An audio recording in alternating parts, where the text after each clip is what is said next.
Assalamualaikum warahmatullahi wabarakatuh. Selamat pagi, salam sejahtera bagi kita semua.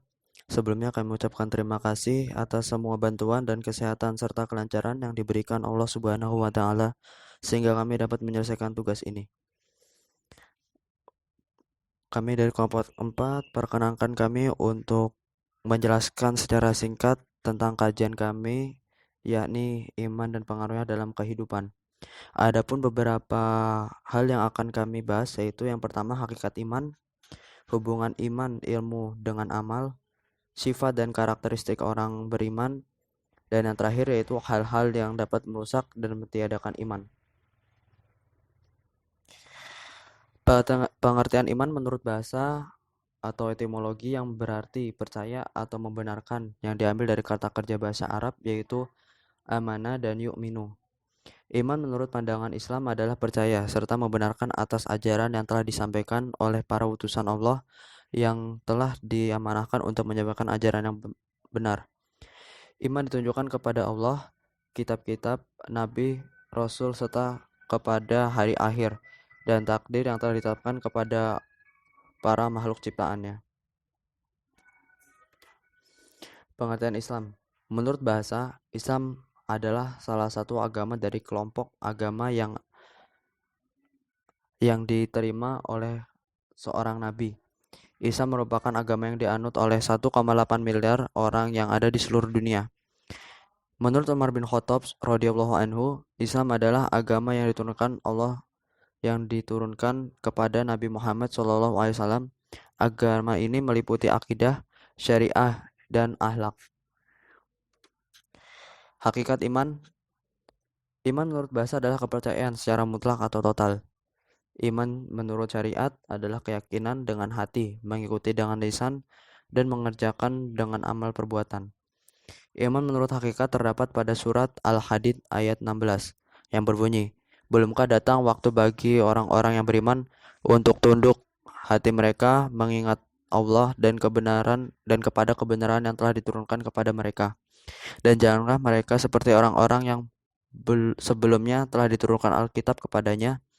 Kemudian berlalulah masa yang panjang atas mereka, lalu hati mereka menjadi keras dan kebanyakan di antara mereka adalah orang-orang yang fasik."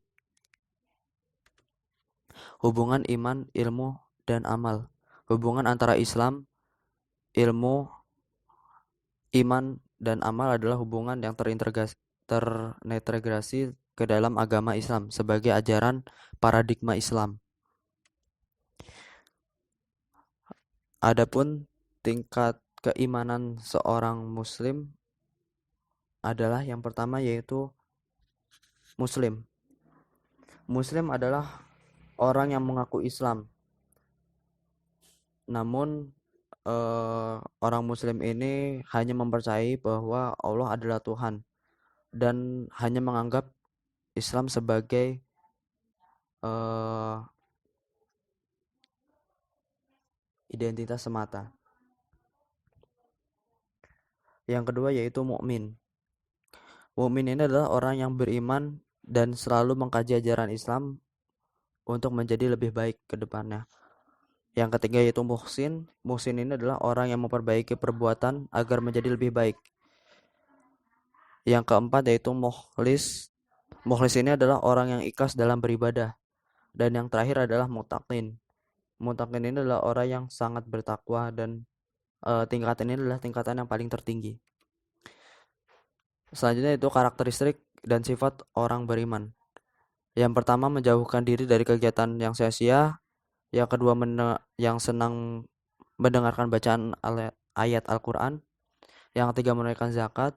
Yang keempat meneladani Rasul. Yang kelima bertakwa. Yang kelima tawakal. Keenam sabar. 7 punya akhlak yang baik dan selalu bersyukur. Dan masih banyak lagi. Intinya sifat orang yang beriman itu adalah mengerjakan hal yang diperintahkan oleh Tuhan dan menjauhi semua larangan yang telah disampaikan. Hal-hal yang dapat dan mentiadakan iman diantaranya yaitu berbuat kesyirikan, berkeras hati, serta mendatangi tukang ramal.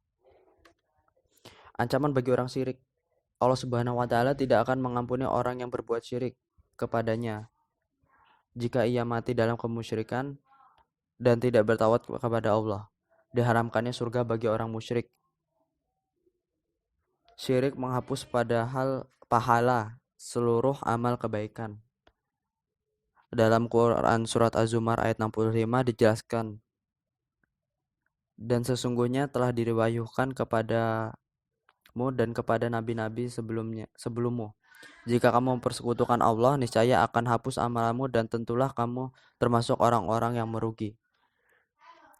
Mungkin sekian pembahasan dari kami. Mudah-mudahan dapat diterima dan dapat dipahami dengan baik. Mohon maaf untuk segala kekurangannya. Wabillahi taufik wal hidayah. Wassalamualaikum warahmatullahi wabarakatuh.